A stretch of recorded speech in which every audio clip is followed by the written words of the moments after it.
Jumpa lagi di channel Skysun Solution. Pada video ini, kita akan mempelajari mengenai cara membuat radio dan checkbox pada HTML5.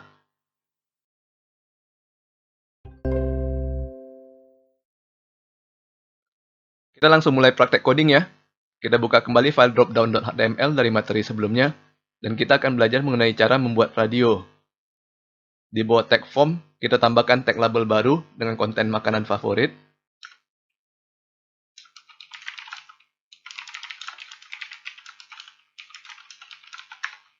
Lalu kita tambahkan tag BR. Setelah itu kita akan menambahkan 3 buah radio. Untuk membuat radio, kita bisa menggunakan elemen input. Jadi kita buka tag dengan elemen input. Kita tambahkan attribute type sama dengan radio. Setelah itu kita tambahkan attribute name sama dengan makanan. Jadi nantinya hasil dari radio button ini akan dikirimkan ke server dengan nama variabel makanan. Dan yang terakhir kita tambahkan attribute value sama dengan 1. Jadi kalau radio ini dipilih, maka variabel makanan akan diisikan dengan nilai 1. Kita tambahkan tag BR setelah input.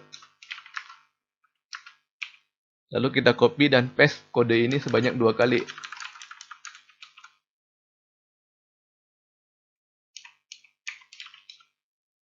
Kita lihat hasilnya di browser.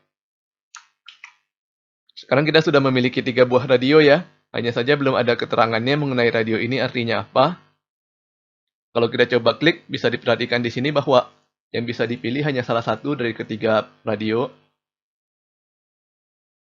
Hal ini disebabkan karena ketiga radio memiliki attribute name yang sama. Dan kalau kita coba pilih radio pertama dan mengirimkan ke server, maka browser akan mengirimkan nilai makanan sama dengan 1 ke server. Jadi sesuai dengan name dan value dari radio yang dipilih.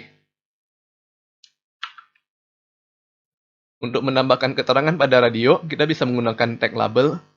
Pertama kita tambahkan dahulu attribute ID sama dengan nasi pada radio pertama.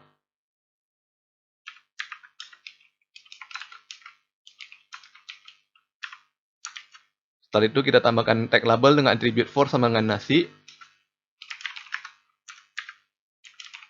Dan kita beri nama nasi goreng. Kita ulangi proses yang sama untuk radio kedua dan ketiga, untuk kue tiaw goreng dan bihun goreng. Dan value-nya kita ganti menjadi 2 dan 3.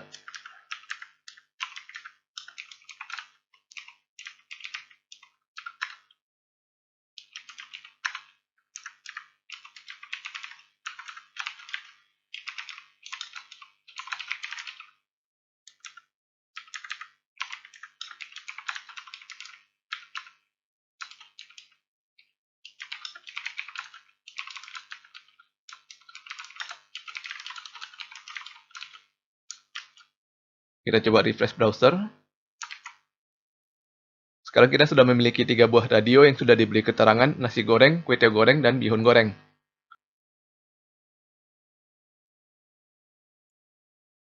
Kita perhatikan kembali kode kita. Untuk penulisan kode radio ada sedikit perbedaan dengan penulisan kode input pada materi sebelumnya ya. Kalau pada materi sebelumnya, label makanan favorit akan diberikan attribute for dan dikaitkan ke tag input. Sedangkan di sini, label makanan favorit tidak menggunakan attribute for. Kemudian perhatikan lagi di sini bahwa kita membuat 3 buah tag input dengan menggunakan attribute name yang sama. Namun attribute ID-nya berbeda-beda. Dan kemudian kita membuat tag label setelah tag input, di mana label tersebut menggunakan attribute for dan dikaitkan ke attribute ID dari tag input sebelumnya. Nah, sekarang pertanyaannya, kapan kita menggunakan radio dan kapan kita menggunakan dropdown? Kita lihat kembali ke browser kita. Sekarang kita sudah memiliki contoh radio dan dropdown. Fungsi dari kedua kontrol ini adalah sama ya, yaitu pemakai diminta untuk memilih salah satu dari opsi yang kita sediakan. Namun di sini ada satu perbedaan yang paling besar antara radio dan dropdown. Kalau kita melihat pada radio, semua opsi sudah langsung kelihatan pada layar. Berbeda dengan dropdown, kita hanya bisa melihat opsi yang sedang terpilih. Apabila kita mengklik dropdown, barulah kita bisa melihat semua opsi yang ada. Berdasarkan perbedaan ini, maka dropdown lebih disarankan apabila kita memberikan banyak opsi yang bisa dipilih oleh pemakai. Sedangkan radio lebih disarankan apabila jumlah opsinya hanya sedikit. Untuk lebih jelasnya, saya sudah membuatkan contoh penggunaan drop-down dan radio. Bisa kita lihat pada bagian atas ini kita menggunakan drop-down.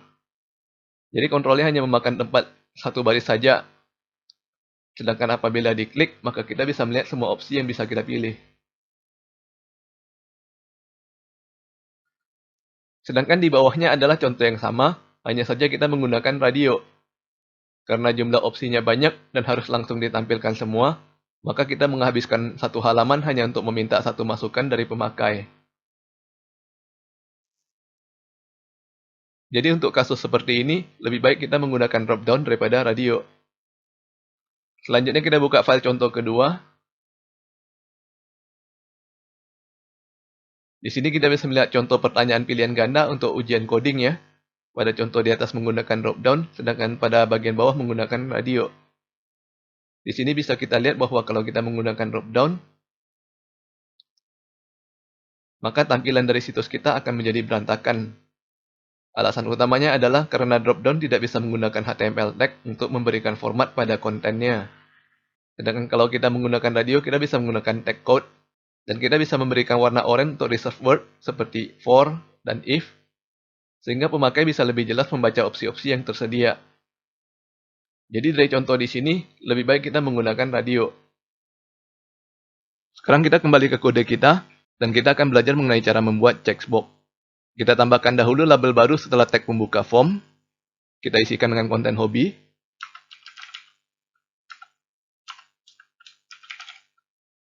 Dan kita tambahkan tag BR.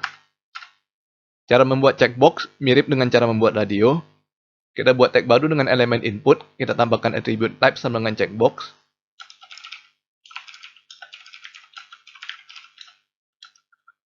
Lalu kita tambahkan attribute ID dan name dengan isi coding. Dan kita tambahkan attribute value sama dengan 1. Setelah itu kita tambahkan label dengan konten coding.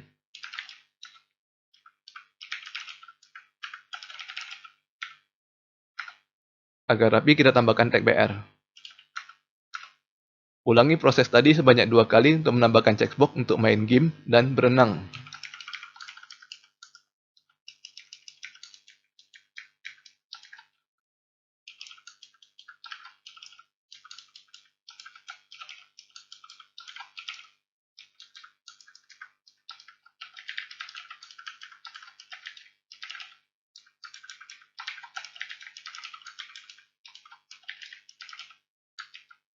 Kita lihat hasilnya pada browser. Sekarang kita sudah memiliki 3 opsi untuk hobi. Perbedaan dari radio dengan checkbox adalah kalau menggunakan radio kita hanya bisa memilih salah satu dari opsi yang tersedia. Sedangkan kalau menggunakan checkbox kita bisa memilih banyak. Sebagai contoh, apabila saya mencentang opsi coding dan main game, dan menekan tombol submit, maka kita bisa melihat bahwa browser akan mengirimkan variabel coding sama dengan 1 dan game sama dengan 1 ke server. Perhatikan bahwa karena berenang tidak dicentang, maka browser tidak mengirimkan variabel berenang. Kita bisa menggunakan cara lain agar checkbox mengirimkan data berupa array ke server. Sebagai contoh, kita ubah name dari ketiga checkbox menjadi hobi, buka kurung siku, tutup kurung siku.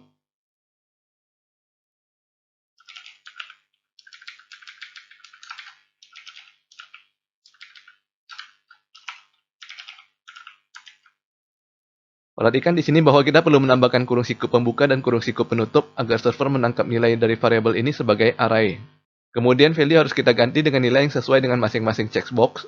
Misalnya saya ganti menjadi coding, game, dan berenang.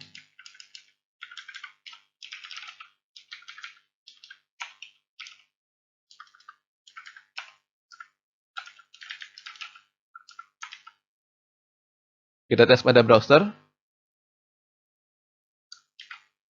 Kita tes apabila kita mencentang pilihan game dan berenang dan menekan tombol submit. Bisa dilihat di sini bahwa browser akan mengirimkan nilai hobi, buka kurung siku, tutup kurung siku sama dengan game. Dan kemudian hobi, buka kurung siku, tutup kurung siku sama dengan berenang. Nantinya server akan menangkap nilai ini sebagai variabel hobi yang tipenya array. dengan isi game dan berenang.